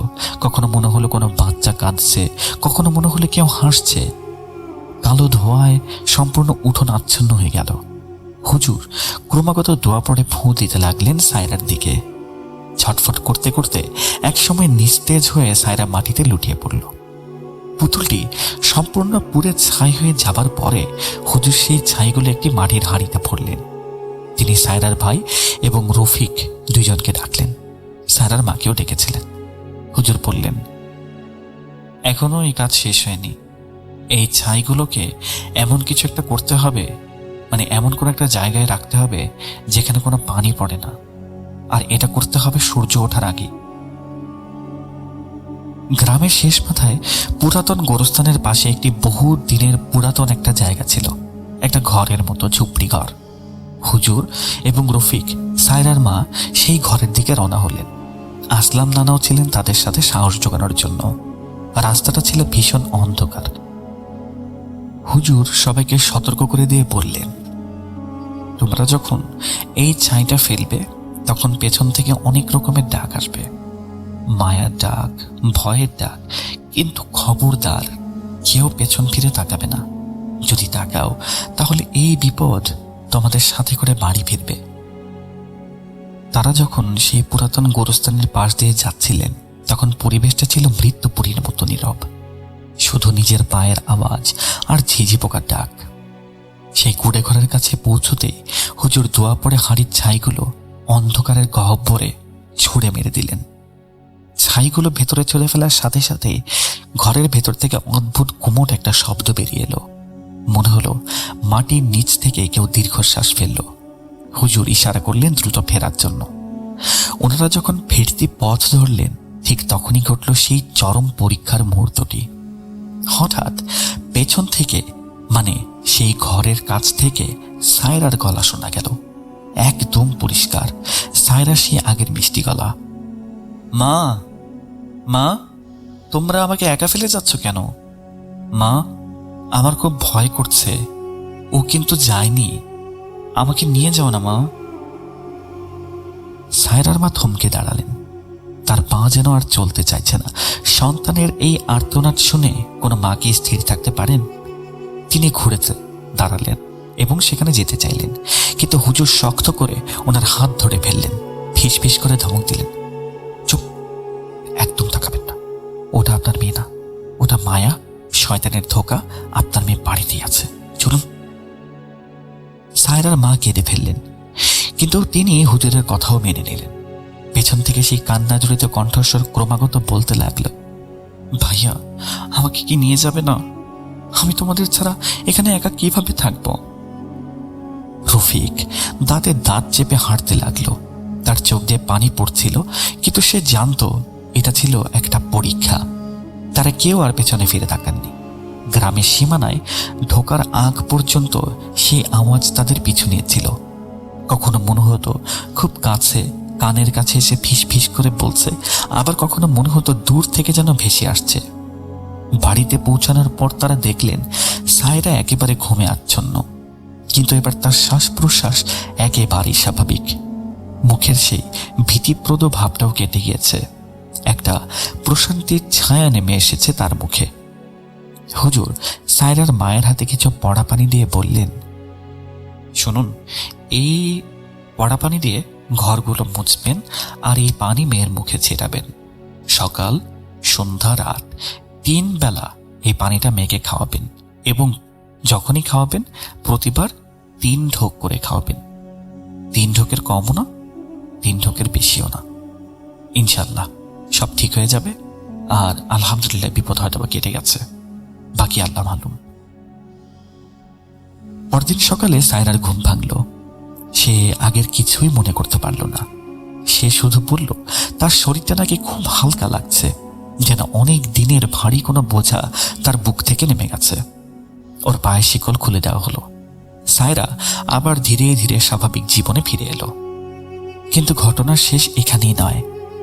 আসলাম চাচা বলেছিলেন, পাপ আসলে কখনোই চাপা থাকে না, আর ব্ল্যাক ম্যাজিক বা বান মারার একটা অলিখিত নিয়ম আছে। যদি সেটা উল্টে যায় বা কাটানো হয়, তবে যে এটা করেছে তার উপর বা তার পরিবারের উপরে সেই আঘাত ফিরে যায় 3-4 গুণ শক্তিতে। একে বলা হয়ে থাকে অনেকটা সায়েন্টিফিক ভাষায় রিভার্স ইফেক্ট। সায়রা সুস্থ হওয়ার ঠিক 3 দিন পরের ঘটনা। সায়রাদের বাড়ি থেকে বেশ কিছুটা দূরে তাদের এক দূর সম্পর্কের আত্মীয়র বাড়িতে ভয়াবহ অগ্নিকাণ্ড ঘটে। মাঝরাতে দাউ দাউ করে জ্বলে ওঠে তাদের গোয়ালঘর এবং রান্নাঘর। গ্রামের মানুষ যখন আগুন নেভাতে যায়, তখন তারা দেখে সেই বাড়ির গৃহকর্ত্রী, সম্পর্কে সায়রার চাচি, আগুনের দিকে তাকিয়ে পাগলের মতো হাসছেন আর জোরে জোরে চিৎকার করে বলছেন বিভিন্ন টাইপের কথাবার্তা। এর মধ্যে এমন আছে যে সায়রা কেন ঠিক হয়ে গেল, বা সায়রার এমন অবস্থা কেন ঠিক হয়ে গেল, কে ছিল সেই হুজুর। তার চুলগুলো এলোমেলো এবং কাপড়ে আগুন ধরে গেছে, কিন্তু সেখানে তার কোনো ভ্রুক্ষেপ নেই। পরে জানা যায় এই মহিলাটি সায়রার উপরে সেই জঘন্য কালো জাদুটি করেছিলেন, কারণ তিনি ছিলেন সম্পত্তি লোভী। সম্পত্তি সংক্রান্ত বিরোধ এবং পারিবারিক বিভিন্ন ঈর্ষার কারণে এই জাদুটা তার করা। সায়রার বিয়ের জন্য ভালো সম্বন্ধ আসছিল, অথচ তার নিজের মেয়ের বিয়ে হচ্ছিল না। এই অন্ধ আক্রোশ থেকে তিনি এক তান্ত্রিককে দিয়ে পুতুল তৈরি করিয়েছিলেন এবং সায়রাদের বটগাছে স্থাপন করেছিলেন। আগুনে ওই মহিলার শরীরের অনেকটা অংশই পুড়ে গিয়েছিল, কিন্তু তিনি প্রাণে বেঁচে গিয়েছিলেন বটে। আর বাকি জীবনটা তাকে কাটাতে হয়েছিল অর্ধমৃত অবস্থায় বিছানায় শুয়ে। তার মানসিক ভারসাম্য আর কখনো ফিরে আসেনি।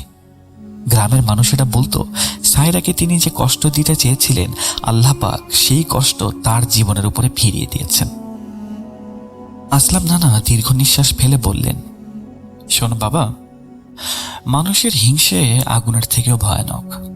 আগুন তো শুধু হাত পা পুড়িয়ে দেবে, শরীরটাকে পুড়িয়ে দেবে, কিন্তু হিংসে মানুষের ঈমান, আমল আর জীবন, পরকাল ইহকাল সব পুড়িয়ে ছাই করে দেয়। সায়রা এখন সম্পূর্ণ সুস্থ। ওর বিয়েও হয়েছিল এবং নিজের সংসার নিয়ে অনেক সুখে জীবনযাপন করছিল সে। সেই বটগাছ আজ আর নেই, সেখানে নতুন বাড়ি উঠে গেছে। মানুষ ওই বটগাছ থেকে শিক্ষাও নিয়েছিল। গাছটির নিচে হয়তো এর পর থেকে কেউ জঞ্জাল ফেলতো না বা কোনো অশুভ শক্তি সেখানে আসার সাহস করতো না। তবে নানান সময় বটগাছটা যখন ছিল, তখন ওখান দিয়ে নাকি অনেক টাইপের আওয়াজ শোনা যেত, যেটা কতটুকু সত্যি সেটা আসলে জানা নেই। লোক মুখে শোনা বিভিন্ন ধরনের কথা।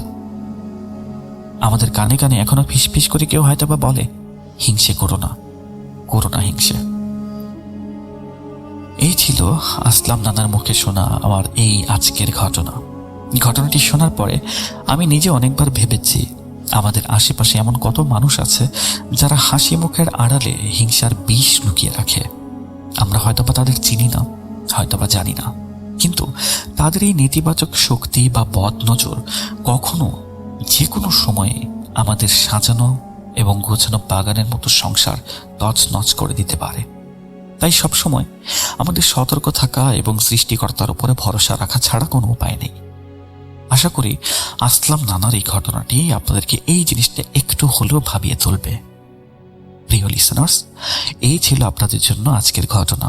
যদি ভালো লেগে থাকে আপনাদের সকলকে অসংখ্য ধন্যবাদ। আর ভালো না লাগলে বরাবরের মতো আমি যেটা বলি, আমি আপনাদেরকে আজও সেটাই বলবো। আপনারা আমাকে জানাতে পারেন আমি কিভাবে আরেকটু বেটার ঘটনা আপনাদের জন্য নিয়ে আসতে পারি, বা আপনারা কি টাইপের ঘটনাগুলো চান। আমাকে যদি আপনারা সাজেশন দেন, আমি সেই অনুযায়ী ঘটনা কালেক্ট করার চেষ্টা করব আপনাদের কাছ থেকেই, এবং সেটা আবার আপনাদের কাছেই আমি পৌঁছে দেব। আমি মোহাম্মদ সাবিত আলম আজ বিদায় নিচ্ছি। সকলে ভালো থাকবেন, সুস্থ থাকবেন, ভূত.com শুনতে থাকবেন, সাবধানে থাকবেন। আল্লাহ হাফেজ। Welcome back. আশা করছি আপনারা সবাই ভালো আছেন, ভালোর দলে আছেন। আমিও ভালো আছি আর ভালোর দলে আছি। আমি জানি আপনারা অনেকেই এখনো পর্যন্ত আমাদের শোনেন, কিন্তু সাবস্ক্রাইব করেননি। কেন করেননি? আমার মনে হয় আপনাদের আমার কাছে যে এক্সপেকটেশন, সেটা তো আমি ফুলফিল করতে পারিনি। এখনো হয়তো যতটা ভালো করা দরকার ততটা ভালো করতে পারিনি, কিন্তু আমি চেষ্টা করে যাচ্ছি। যদি পারি সাবস্ক্রাইব করে ফেলবেন, বেল আইকনটি ক্লিক করতে ভুলবেন না। আমাদের ইমেল অ্যাড্রেস russell.booth.com@gmail.com। আপনার নাম, ঠিকানা এবং ফোন নাম্বার সহ আপনার জীবনে ঘটে যাওয়া বা আপনার জানা সেরা ঘটনা পাঠিয়ে দিন আমার কাছে। ঘটনার শুরুতে অবশ্যই উল্লেখ করুন ঘটনাটা আপনি স্টুডিওতে এসে শেয়ার করতে চান, নাকি আপনি চান আপনার ঘটনা আমরা পড়ে শোনাই। যারা দেশের বাইরে রয়েছেন তাদেরকে বিশেষভাবে অনুরোধ করব, সরাসরি আপনি আপনার অডিও ক্লিপটি পাঠিয়ে দিতে পারেন ইমেলের সাথে। আমরা আজকের মতো বিদায় নেব, ফিরে আসবো আবারও ইনশাল্লাহ এই তো রবিবারেই। সেই পর্যন্ত সবাই ভালো থাকুন, সুস্থ থাকুন, মোস্ট ইম্পর্টেন্টলি ভূত.com এর সাথে থাকুন। আল্লাহ হাফেজ।